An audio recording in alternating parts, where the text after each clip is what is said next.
আসসালামু আলাইকুম, welcome to my channel Nasima's kitchen. আজকে আমি তৈরি করব ব্যাচেলার চিকেন কারি। এখানে আমি কক মুরগি নিয়ে নিয়েছি 1.5টা, একটা আরেকটার হাফ। এবার রেগুলার কাট করে নিয়েছি, আপনারা আপনাদের পছন্দ মতো টুকরো করে নেবেন। পেঁয়াজ কুচি 1 কাপ, এখানে 8 চামচ, 4 চামচ আমি রেডিমিক্স মশলা নিয়েছি। এখানে চিনি স্বাদ মতো, লবণ স্বাদ মতো, 2টা মিডিয়াম সাইজের টমেটো এভাবে টুকরো করে কেটে নিয়েছি। মিডিয়াম সাইজের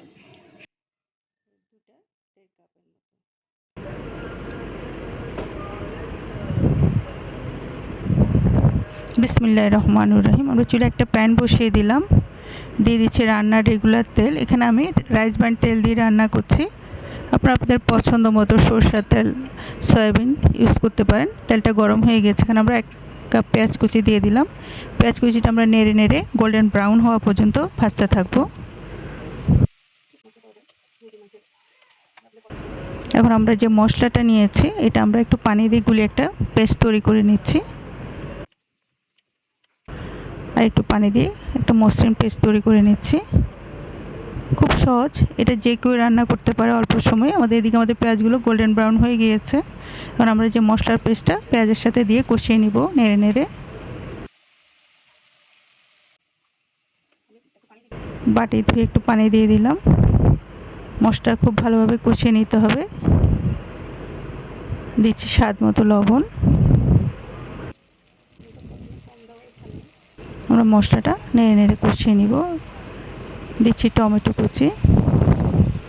টমেটোটা অবশ্যই দিবেন এই চিকেন কারিতে, এটার স্বাদটা বেশ ভালো হবে। এটা আমরা 4-5 মিনিটের জন্য ঢেকে দিলাম। 4-5 মিনিট পর আমাদের টমেটোটা অনেকটা সিদ্ধ হয়ে গিয়েছে। রান্না করতে করতে বাকিটা সিদ্ধ হয়ে যাবে। আমাদের তেল থেকে, মশলা থেকে তেল আলাদা হচ্ছে। যত সুন্দর করে কষানো হবে মাংসের টেস্টটা ভালো হবে। এখন আমি মাংসগুলো দিয়ে দিচ্ছি।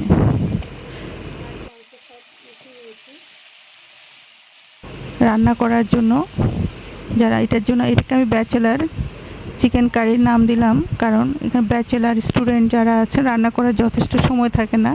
খুব ঝটপট আমরা এটা বাসায় রান্না করে রাখতে পারি। আর আলাদা আলাদাভাবে মশলাও দেওয়ার ঝামেলা নেই, শুধু একটু পেঁয়াজ কুচি হলেই চললো। আর বাকিটা রেডিমিক্স চিকেন মশলার ভিতরে থাকে, যে কোনো ব্র্যান্ডের রেডিমিক্স চিকেন মশলা নিলেই হবে। তখন আমরা নেড়ে চেড়ে একটু পানি দিয়ে দিলাম মাংসগুলো সিদ্ধ হওয়ার জন্য।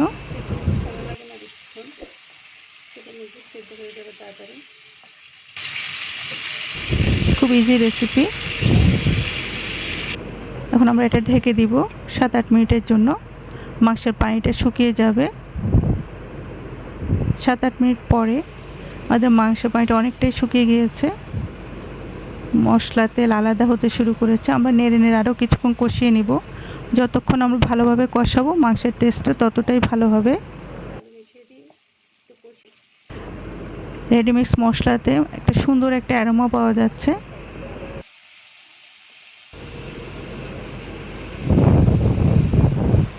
এখন আমাদের এটা কষানো হয়ে গেছে। এখন আমি এখানে 2 কাপ পানি দিয়ে দিচ্ছি।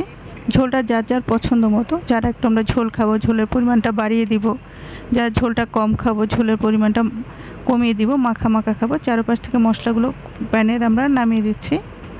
এখন আমরা এটা 10 মিনিটের জন্য ঢেকে দিয়েছি। একটু লবণটাও চেক করে নিচ্ছি, সামান্য একটু লবণ লাগবে, লবণ দিয়ে দিলাম। 10 মিনিট পর মাশাআল্লাহ খুব সুন্দর একটা অ্যারোমা বেরিয়েছে। আমাদের চিকেন কারি অলমোস্ট রেডি। এখন আমরা সামান্য একটু চিনি দিচ্ছি, এটা একদম অপশনাল। 1/4 চামচের চেয়েও কম। আপনারা যারা চিনি খেতে চান না স্কিপ করবেন, চিনি স্বাদের ব্যালেন্স করে। এখন এটা আমরা চুলা বন্ধ করে 5 মিনিট ঢেকে রাখবো। 5 মিনিট পর মাশাআল্লাহ আমাদের চিকেনের কালারটা কতটা সুন্দর হয়েছে। আমরা একটা সার্ভিং ডিশে সার্ভ করে দিচ্ছি। এটা আমরা ভাত, রুটি, পরোটা, পোলাও সব কিছুর সাথে খেতে ভালো লাগবে। খুব সুন্দর একটা গন্ধ। এভাবে একবার তৈরি করে দেখবেন, ভালো লাগবে ইনশাল্লাহ। চিকেন কারিটা কেমন লাগলো, ব্যাচেলার চিকেন কারি, আমাকে কমেন্ট বক্সে কমেন্ট করে জানাবেন।